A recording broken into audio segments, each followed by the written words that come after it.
It's 55 days to the elections. This is your election headquarters. Now, President John Dramani Mahama has dared the opposition MPP to come clean on how much it cost the country to redominate the CDs in 2007. The president, who continued his tour of the Greater Accra region on Tuesday, threw the challenge when he addressed party supporters at a rally at Dakuman here in Accra. Joy News' Joseph Akablay has more in the following report. The NDC presidential candidate started his tour by interacting with traders at the Kaneshie market. President Mahama had a brief meeting with the leadership of the market, after which he addressed traders who had gathered at the market square. President Mahama promised to fix the drainage challenge facing the market if he is re-elected. We have added a drain from Korle to our project. This will ensure that water flows freely from Kaneshie. From Kaneshie, the president headed to Atiko, where he introduced to the supporters the party's parliamentary candidate for the Okaigwe South constituency, Alexander Ekwaku. The president touted his achievements in infrastructure, arguing that contrary to claims by the opposition that he was wasting resources, jobs were being created. Infrastructure, it is a way of creating jobs. So the US election, President Hillary Clinton. If you provide infrastructure, it is a way of creating jobs. Even in the US, Hillary Clinton is promising to invest $250 billion into infrastructure. This is because it creates jobs. If you don't build schools, where will trained teachers teach?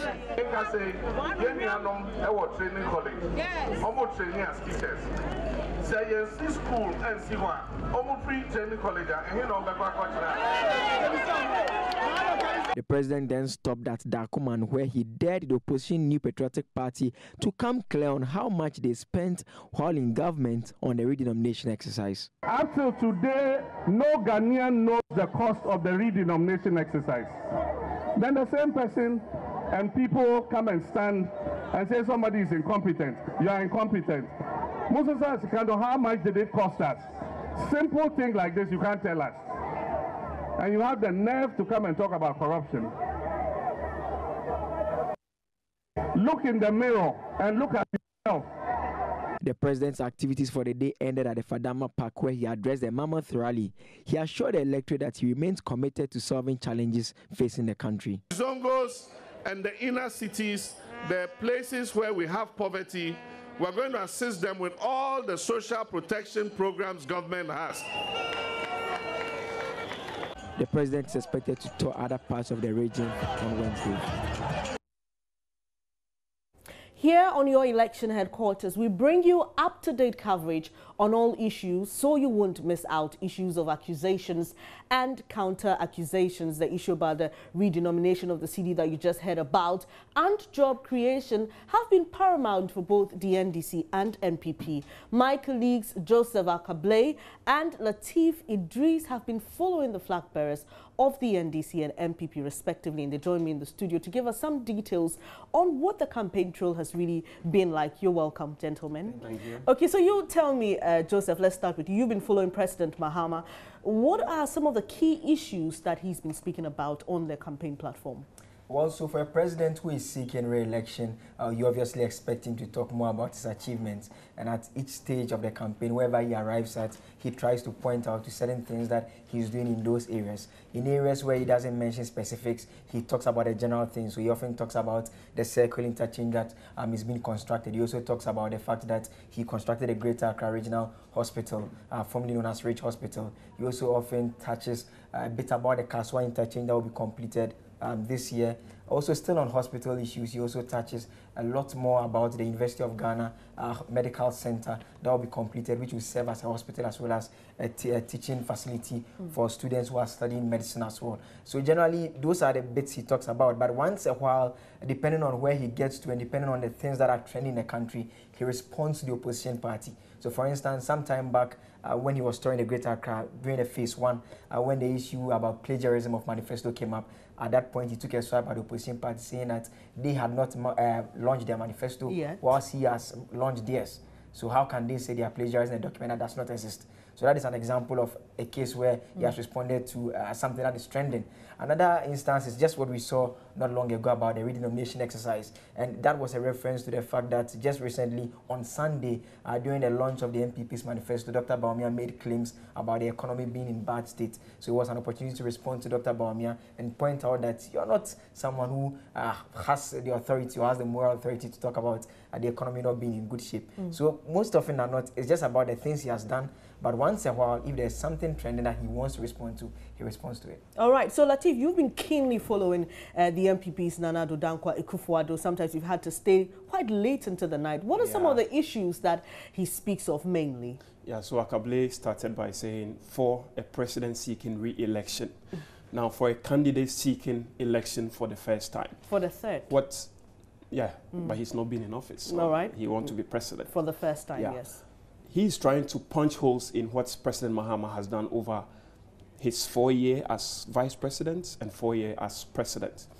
So issues like National Health Insurance Scheme, school feeding program, senior higher education, and his, flagship plan of one district, one factory.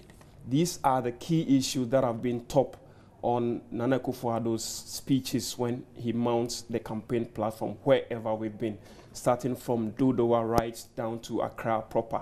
These are issues he's been touching on. Now, he's also been following what is trending. So as and when issues come up, like for instance, President Mahama on a campaign platform mentioned that Nana Addo is going around begging people for votes instead of telling them exactly what he would do when given the nod to become president. Now, Nana Addo on one platform mentioned that you are the president, you are not performing. I am going around, I have campaign strategy. Now, one of it is to beg the people for votes. I lay bare my plans for them if given the nod within the first 4 years. One other thing is for me to also go knees and then beg for them to vote for me. So if I'm doing that, you don't have any moral authority to come and criticize my style of campaigning. So Nana Addo has been touching on various issues. Secondary education, he's going to make secondary education free. He is going to build one factory in each district, supporting with $1 million and other, many other issues that now, talking about begging for votes, he did emphasize at their manifesto launch that he would still beg the people for votes. But let's talk about supporters and sympathizers. Numbers are really important for some of these people, especially when they visit places that they know that they have a lot of support base. What has the reaction been, Joseph, with supporters and sympathizers as you've been on the campaign tour with some of these, especially with President Mahama? It's been massive. I don't know whether that will be the same when Lateef comes in. Just yesterday, for instance, when he was at Kaneshie. And you get that sense of people wanting to catch a glimpse of the president and people wanting to get closer to him. And the indication you often get when you interact with the supporters, it's not really about the message. Sometimes after he's done speaking, you ask them what they make of it. And most of them, they don't really comment much about the message. It's just excitement about the fact that they found an opportunity to see the president. Yesterday, when he arrived at the Kaneshie market, activities came to a halt. You had people, traders, abandoning their wares and moving around all the way to interact, just getting closer to the president, hoping to have an opportunity to even shake hands if possible. So the support for the president as he moved around has been massive. Hundreds follow him around, and for many, they like to move with him from one end to the other end. Now, talking about yesterday, we actually have an excerpt where he was mobbed by some people you mentioned there. That had to do with when he was moving towards Fadama. So from Kokompe, he moved from that stretch, and those who are familiar with that stretch, from Kokompe straight to Dakoma, then to Fadama. And you had some who obviously don't seem to be supporters of his party. They were signaling using the popular change symbol whilst his vehicle was moving around. All right, we can take a look at that.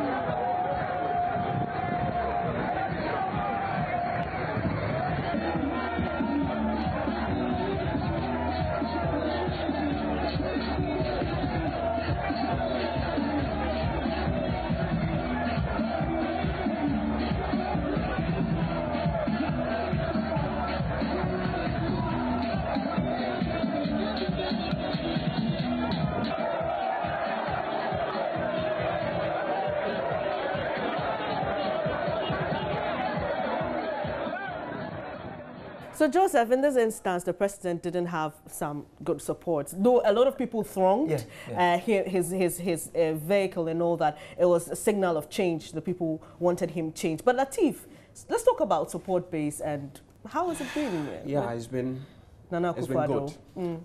Except places like Adan, Sege, you know, those areas over the years have not been a popular place for the New Patriotic Party.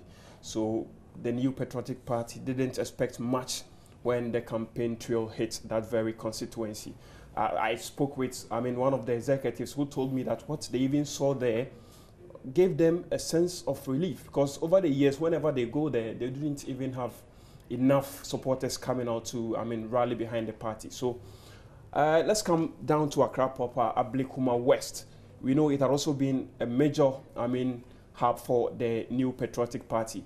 But the last time we visited the place, the support base, the number of people who came out were supporting Nana Akufo-Addo, but they didn't seem to also rally behind their parliamentary candidates. I'm talking about the incumbents, MP Ursula Owusu. So it's a bit shaky for... all right, it's not too clear. But let's talk about Ashaman and the placement of flags. You spoke to somebody about that. Exactly.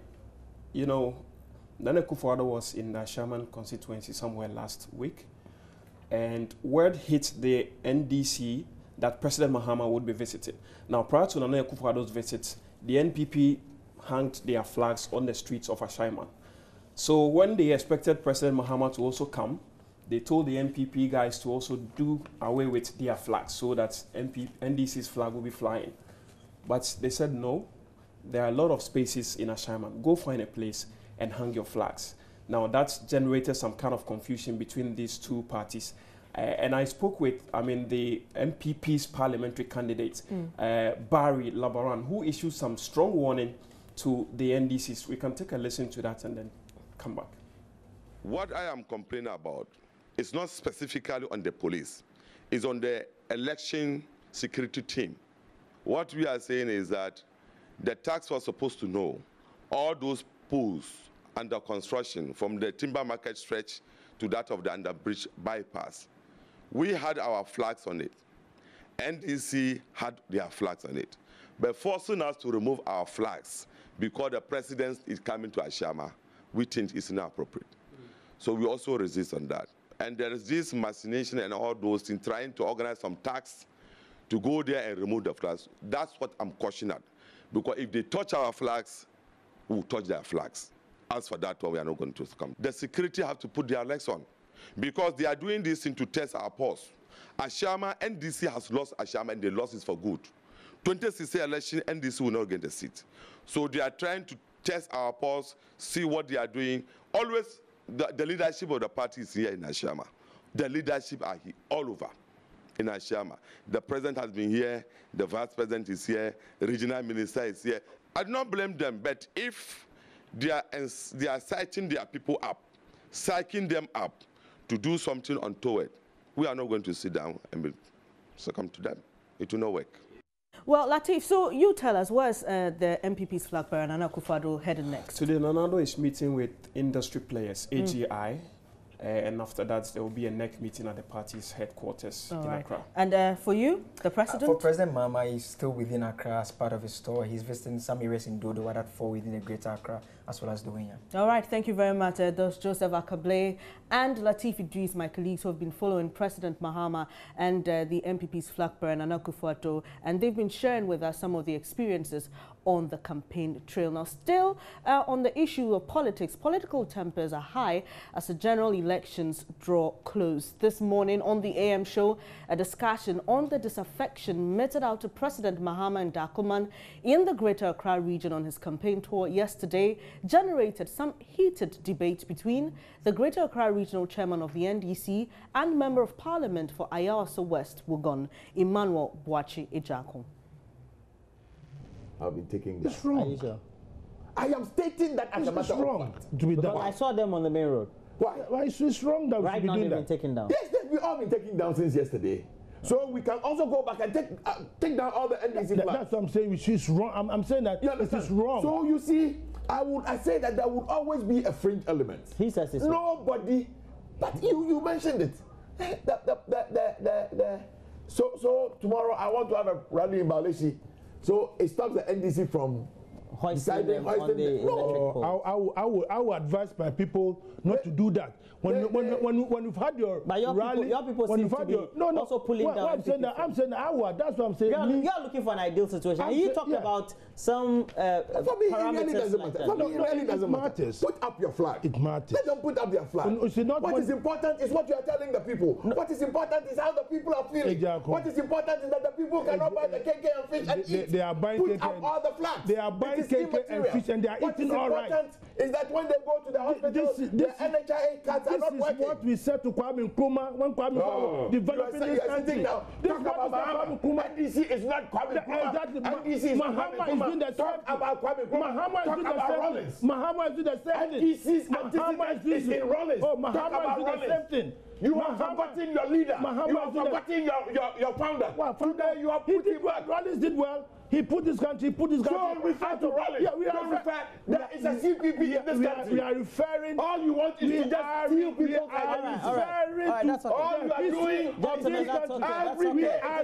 are referring the history of talk about John Mahama. John Mahama has failed to deliver. He has delivered beyond I think it is sacrilegious. He has to what? We are talking about the history. It is sacrilegious.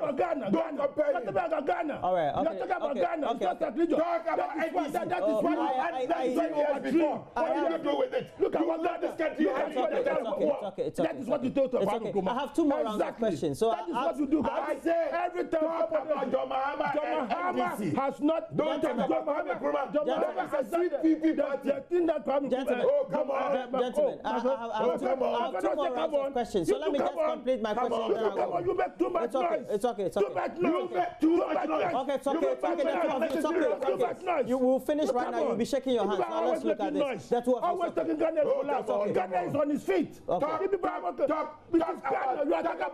All right. Talk about NDC. Can we have water? Can we have water? Let me people are tired. It's okay.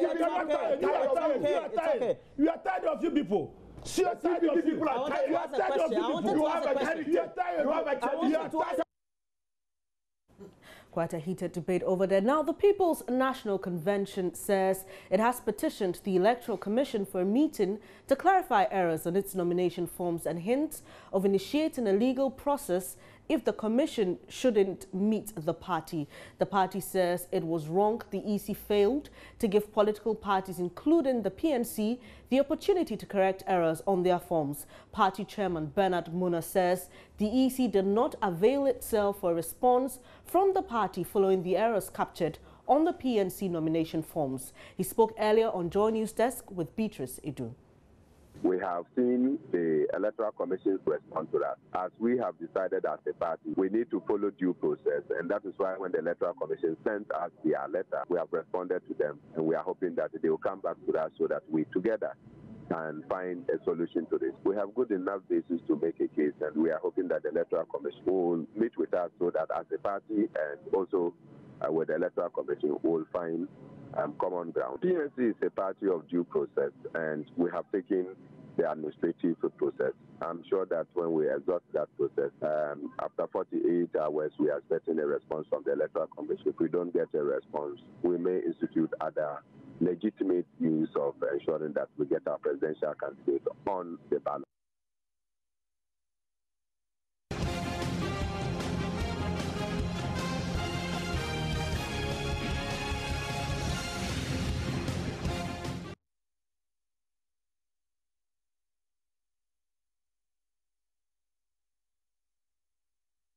Let's still stay on some election-related news. The chairperson of the Electoral Commission says disqualification of 12 presidential candidates was an action taken based on law. As you're aware, most of the presidential candidates have vowed to go to court on this matter if the EC does not rescind its decision with some given deadlines. Speaking at a media engagement in the Northern region, Madam Charlotte Osei said the EC is not aware of any intended legal suit, but is prepared if any such thing comes up. It was organized by the Media Foundation for West Africa. It's in the law. Some have started talking with us, some have had lawyers write to us, but really, it's a matter of people's rights and how they want to enforce it. It's not for us to make that determination. What happens in court depends on how quickly the court disposes of the case. It depends on the kind of case that comes. The candidates that their nominations were rejected, it was rejected for different grounds. So they all do not have the same kind of, they would not be going to court, I don't presume, in a group. It's going to be individual cases. And depending on how the judges will deal with it, we'll have to take it as it comes, and we'll take a decision when we get there. One voter cannot endorse more than one candidate. That is the law. The parliament that we all voted into parliament passed that law. We work with that law. Political parties have access to the register. The candidates want the register, they have access to the register to do their own checks. If someone wants to be president of this country, and you take nomination forms that have certain legal requirements following that form, it is up to you and your own responsibility to make sure that what you submit meets the requirements of the law. Nobody appears on the register twice, so it is impossible for anyone to endorse someone twice. In any case, this was time for you guys to understand the reforms and the laws and the processes. If you want to focus the entire time with the commissioners on the disqualification process, I think they're doing yourself a disservice. Former Deputy Speaker of Parliament, Professor Michael Quay, has warned of serious consequences if any of the presidential candidates disqualified by the Electoral Commission succeeds in getting an injunction on the upcoming December 7 elections. Some of the disqualified nominees have threatened a court action against the Electoral Commission. The former Dominic Kwabena Member of Parliament says he expects the court to fast-track adjudication if a suit on the subject is brought before it. The Electoral Commission at a trial, the famous trial, spoke of administrative errors on their part, and they expected nothing to be done to them. These are very interesting developments, and all these matters that I personally would love to see adjudicated upon. This litigation has the tendency of dragging the election. Maybe December 7 elections would have to be, pushed forward. The consequences if we go backwards. After 6th of January, the president at this time will become functus officio. He'll be out of office by a fraction of legal time. He's no more president. The vice president is no more vice president. The parliament itself is dissolved. The speaker is no more. The only person who will be the chief justice. And then, of course, the armed forces, and then the civil service of Ghana. So I only trust that the judges, if there is any litigation, will move expeditiously, which they are capable of doing. So I have no problem. You're watching Joy News Today with me, Benes Abubedu.